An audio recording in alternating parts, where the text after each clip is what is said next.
C'est parce que nous avons une certaine force. On a une influence pour promouvoir ou neutraliser quelqu'un.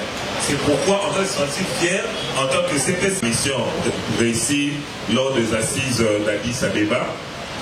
Le deuxième sous-thème, ce serait les enjeux de la gouvernance de la ville de Kinshasa et les profils du candidat adéquat. Et enfin, le troisième point, nous parlerons des divers, ça serait essentiellement axé sur la parole au public et échange avec la coordination.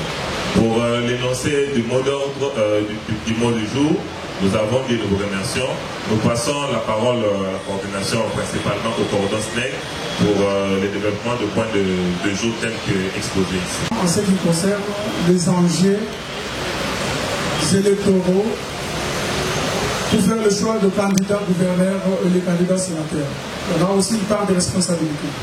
Mais d'emblée, avant de commencer, je voudrais ici rendre hommage au président de la République, chef de l'État, Félix Antoine Tshisekedi Tshilombo, qui a fait entendre notre voix, la voix du peuple, qui est celle de ne plus engager aucune discussion avec les terroristes du M23 appuyé par l'armée rwandaise. Nous rendons hommage au président de la République.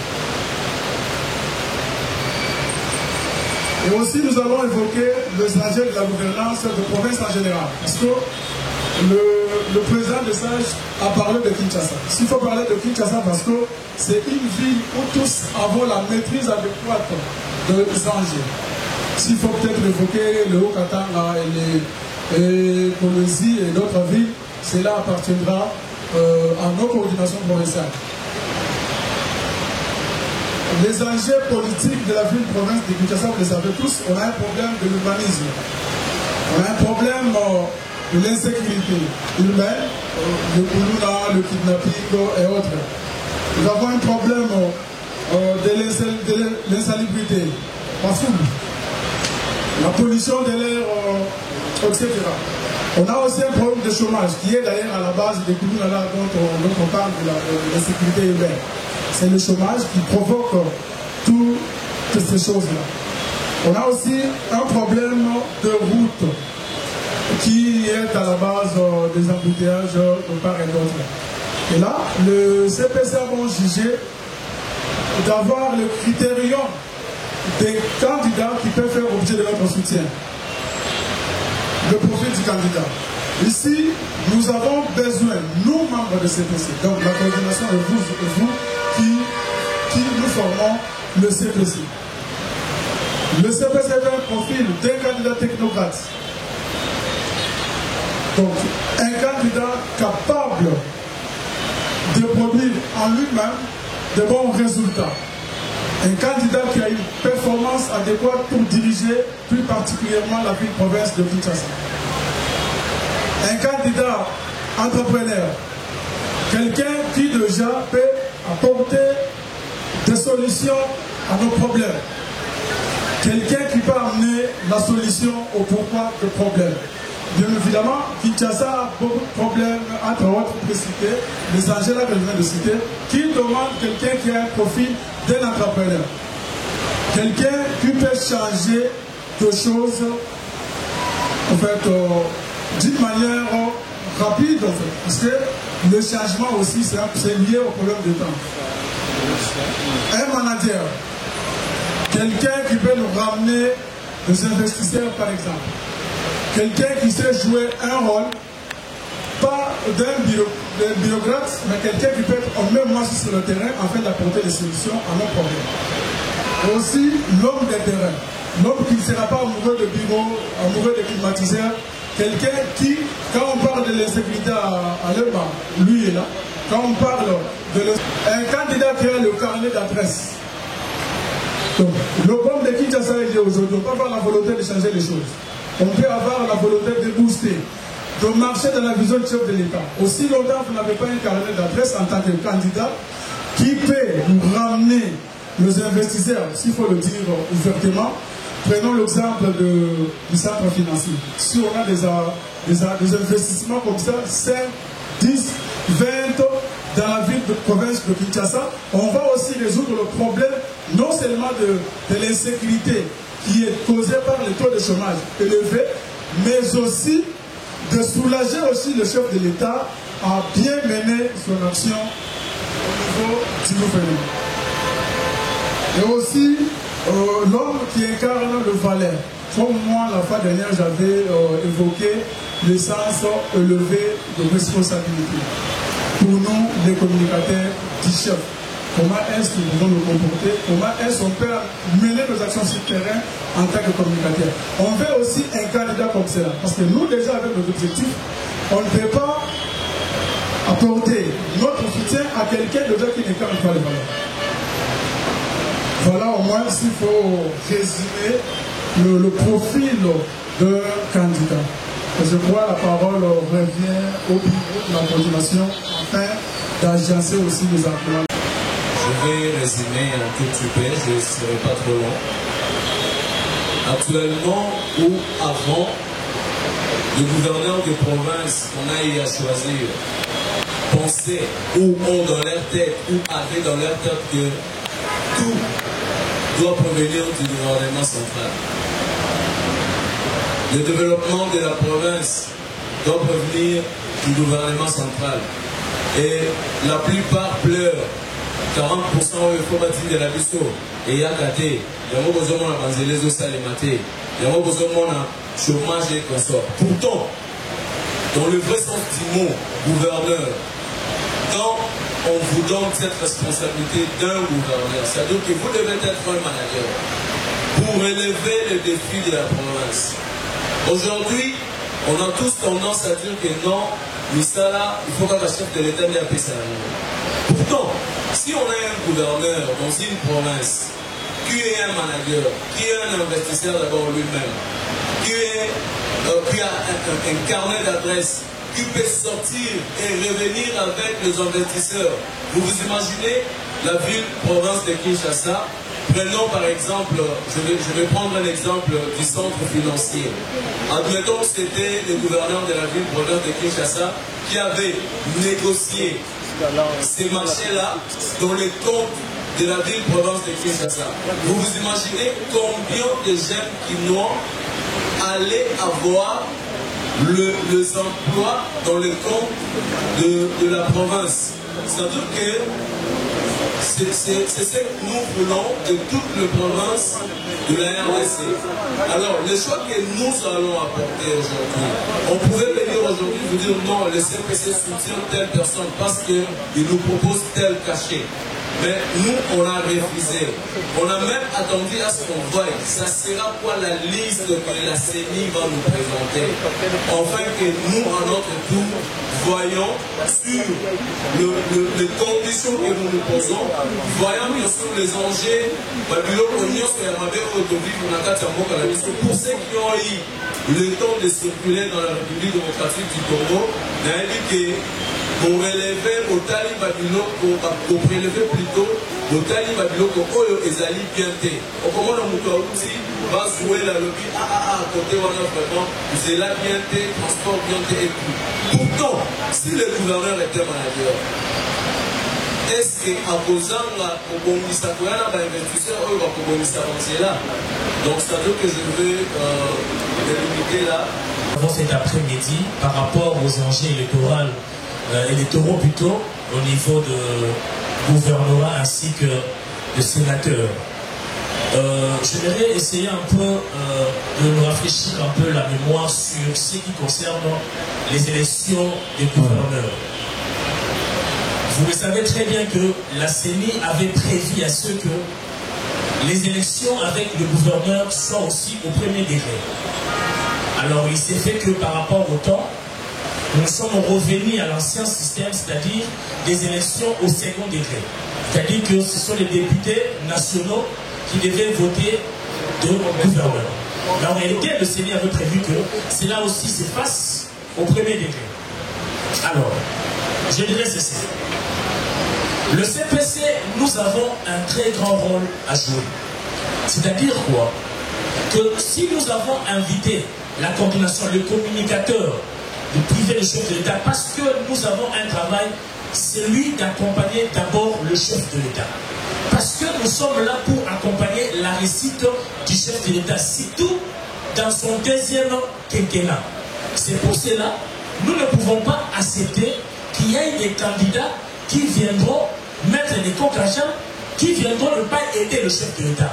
Alors notre rôle, dès que nous sommes là, en tant que communicateurs privés du chef de l'État, nous avons le rôle de pouvoir influencer aussi, parce que vous devez comprendre que l'opinion est influencée. Si nous, en tant que des communicateurs du chef de l'État, nous ne pouvons que nous allier auprès des candidats, des gens qui ont des visions, des gens qui veulent totalement aider le chef de l'État.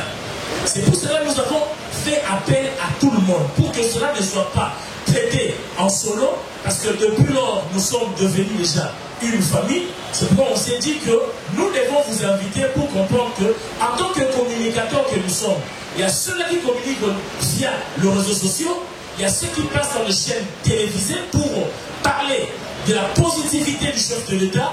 Alors notre travail, ou le rôle que nous avons ici, c'est pendant cette campagne de gouverneur, c'est-à-dire que nous ne traitons pas seulement au niveau de Kinshasa. Quand vous regardez la thématique, cela touche le 26 provinces.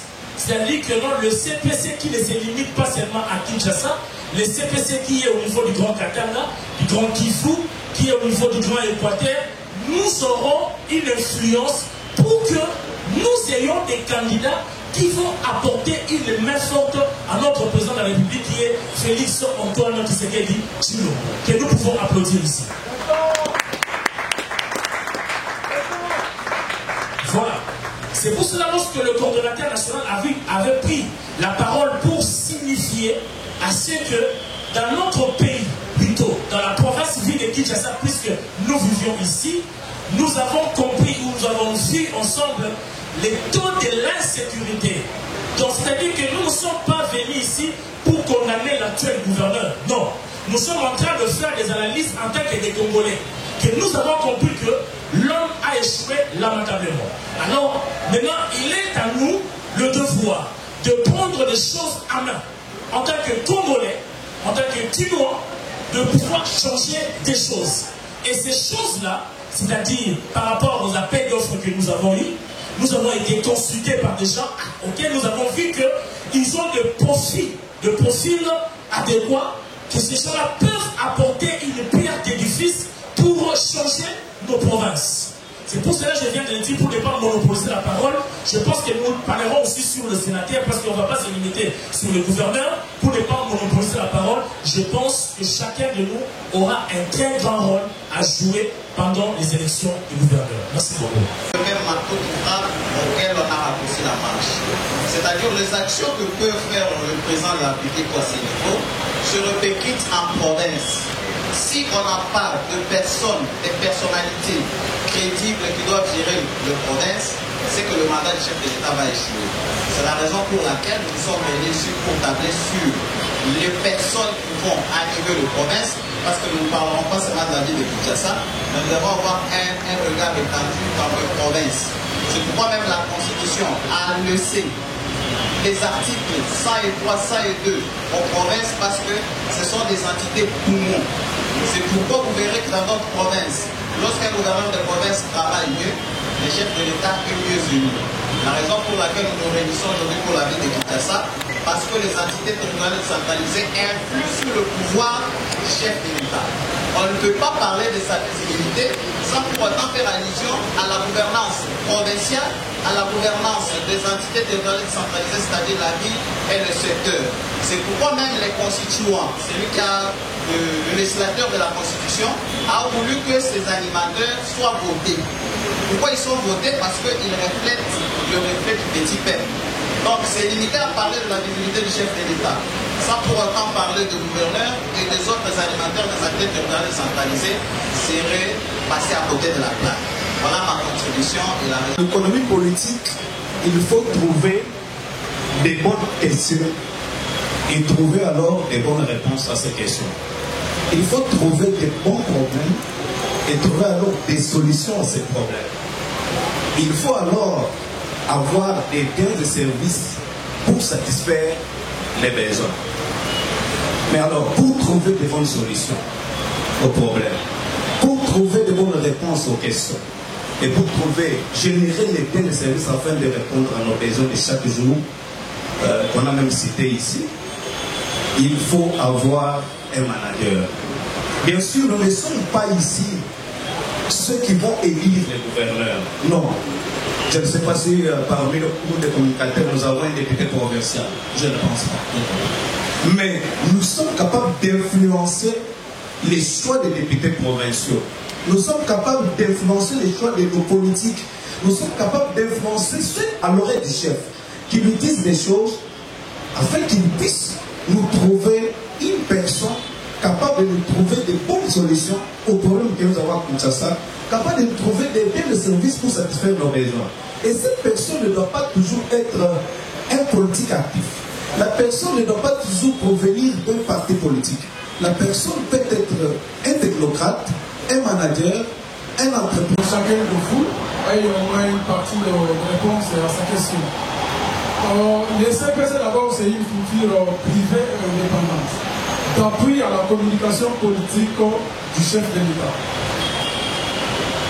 Je ne vais pas encore un peu nous présenter, nous le membre des CPC, un candidat qui ne répond pas à l'un des critères qu'a le CPC. Là, je reviens d'abord sur la question de notre ami. Si le candidat ne répond pas à tous ces critères, mais quand même, il peut figurer dans l'un des critères. Et la question liée au corps politique, ça vous devez d'abord le savoir. La majorité est dégagée par le formateur. Ça, c'est l'élément constitutionnel. Le corps politique doit être dégagé par rapport à l'apport de chaque parti politique. Voilà pourquoi, deux fois, quand le formateur donne son rapport ou le rapport final de sa mission, il y a des choses qui se dégagent, par exemple. On sait voir, le gouverneur peut provenir de OLC, par exemple, vu le nombre des élus. Ce sont des quotas politiques. Voilà pourquoi la primaire revient aux états-majors. Et maintenant, le CPC ne sait même pas les listes de dévoiler les noms. Vu que nous avons aussi une part de responsabilité en tant que communicateurs pour le chef de l'État. Les amis, il y a une erreur que nous et vous, on commettait pendant des années. On accompagnait les chefs de l'État sans songer le gouverneur de province. On accompagnait le programme ou la vision du chef de l'État sans pour autant penser que les entités administratives ont aussi une contribution. Donc on vote le président, on l'accompagne et on se limite là. On ignore qu'il y a des répercussions au niveau des provinces. Quand il y a un taux de chômage élevé au niveau des provinces, ça incombe directement l'institution présidente de la République. Voilà, nous sommes dit, nous membres des CPC, on a les critériums qui vont nous tracer la ligne de conduite. Alors, s'il faut apporter notre soutien à un candidat X ou Y, il doit d'abord remplir ces critères. Qui est, entre autres, nous avons cité un entrepreneur, un investisseur, un technocrate, etc. Et aussi, une question que l'ami a dit, au cas où les choses seront portées sur notre candidat. Mais attendez, nous on n'a pas dévoilé le candidat. Nous nous sommes dit, on ne peut pas agir seul. On ne peut jamais porter les choses seules. On a fait appel à vous. Donc pour vous expliquer, de garder votre silence, au moment venu, nous reviendrons pour vous présenter le candidat en question. Au cas où les états-majors pourront opter pour le candidat X. Mais déjà, nous avons les noms des candidats. Ils sont déjà assis ici. On est en train d'étudier d'abord leur plan d'action, le projet, et aussi étudier leur CV. Qu'est-ce qu'ils ont déjà fait? Voilà pourquoi on dit l'entrepreneur. Lui-même entreprend quoi? Est-ce qu'il a un carnet d'adresse fourni? C'est quelqu'un qui viendra apporter des solutions à nos problèmes. Donc on est en train d'étudier ça ici. Et au moment opportun, nous reviendrons encore en tant que démocrate pour vous dire, voilà le CPC à travers les commissions ad hoc, parce que là, il y a des commissions il y a des commissions mises en place qui chaque jour étudient chaque personne, chaque candidat. Quel est son plan d'action? Nous, on en a déjà. Il entreprend dans quoi? Il fait quoi? Il est dans quoi? On est en train de dire avec les commissions. Voilà pourquoi on vous appelait justement pour vous donner une information. Genre, on ne veut pas le dérapage. Vous êtes membre de CPC, la coordination est en train de statuer sur les dossiers des candidats. Et on reviendra pour vous dire, voilà notre choix. Et ensemble, nous pourrons maintenant savoir qu'est-ce qu'il faut faire. Mais cela ne vous empêche aussi, à travers ces critériums, vous pouvez aussi nous dire, bon voilà, nous le membre, nous de l'effectif, on voit le profil, par exemple, des cas là, c'est un bon profil. Nous, si je vais peut-être en privé, parce qu'il y aura des ajouts dans la commission là, alors on va voir quels sont les membres qu'on peut ajouter et travailler ensemble. Je vous remercie, je crois que la partie sera aussi de notre côté par les productions de l'unité. Oui, merci, chers communicateurs.